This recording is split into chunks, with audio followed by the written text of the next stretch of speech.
And welcome back. Just as our different cultural chants, dances, and songs showcase the beauty of our Pacific Islander heritage, so too do our traditional costumes. Let's head to Paseo Stadium now, where we'll look at a fashion show that features our unique traditional attire.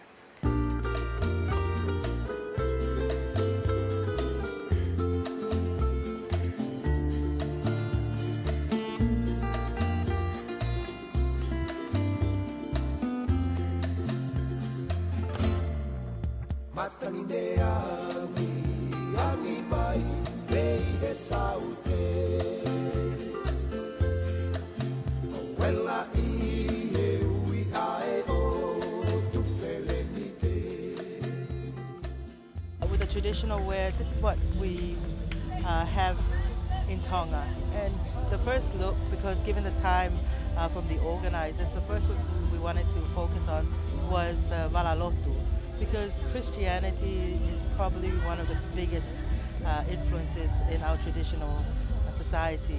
So when the missionaries came, there were a few changes to what we wore and what was acceptable. And in the eyes of Tongans, we wear our best for Sundays. So that's something that is commonly seen throughout Tonga, and we wanted to share it with the crowd. That's why we started it with the Valalotu. Now, the biggest day, of course, for young ladies or young ladies' day is the wedding day. So we decided to do the Tuvala. There's actually different occasions that requires different mats.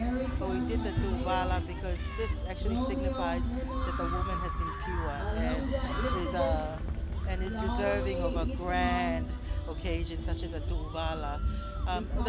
What I understood and has been told us is that it's not about the number of the mats, it's the type of the mats, the fine weave, if it's an heirloom, how old it's been kept, how rare it is. That's where the value is. It's not so, and also the way it's folded, so that it shows what kind of mats are there. So the ladies' mats or Tauvala is usually finer, it's softer. I think this one is always intriguing for a lot of people, because in every funeral in Tonga, you can actually walk in and immediately tell, oh, this funeral, she must be the fahu. And you can tell simply by looking at the ta'avala that they're wearing and their appearance. So tonight we had the fahu played by one of the models. Her ta'avala is a bit lighter. It's not as massive, and the weave is finer. You can even have a little color in it. Her hair is combed how she likes it. She can wear lipstick if she likes. She's from the superior side. Your fahu is normally your father's auntie, or the descendants of father's auntie. We also showcase what people wear if they're close, if it's their father or someone very close to the deceased. So their mat is bigger and it's more coarse because it should show that they're more uncomfortable. And then the final look that we did for the funeral party was the leongi, or the most inferior. And you know, their hair is left unkempt, but it shows how you actually honor the deceased by being more humble.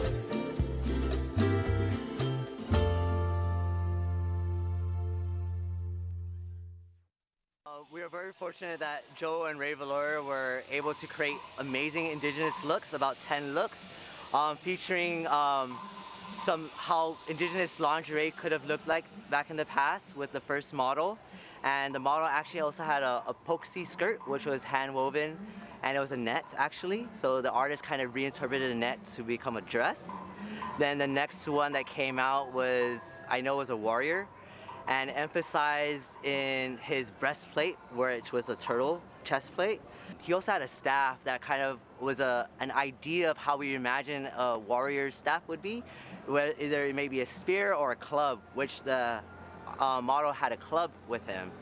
Then we were able to present jewelry between a mother and daughter look.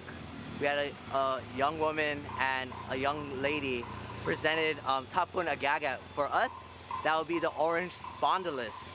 It is a very prized, a very valued shell. Back in the old days, we kind of considered those shells to be a currency. So we'd either barter our necklaces or the shells as a way to get either produce or for marriage and all that kind of stuff. Then we also display different kinds of tapun, different types of spondylus, from the bright orange like tapun agaga to a candy cane, which is a purple spondylus. And that purple spondylus is actually a lot harder to find here on Guam, so it's actually considered to be a lot more valued, more than the orange spondylus.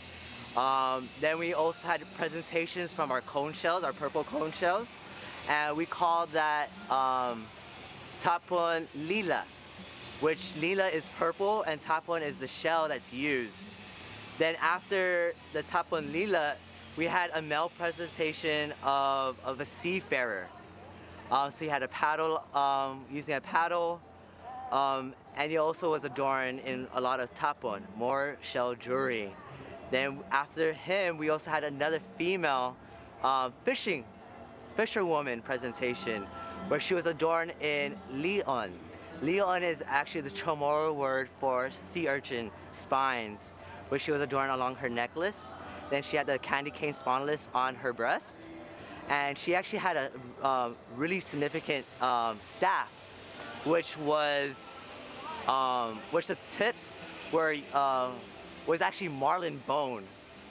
And it's actually phenomenal how we were able to use bones for multiple different kinds of uses. And in that presentation, it was more so as spear tips.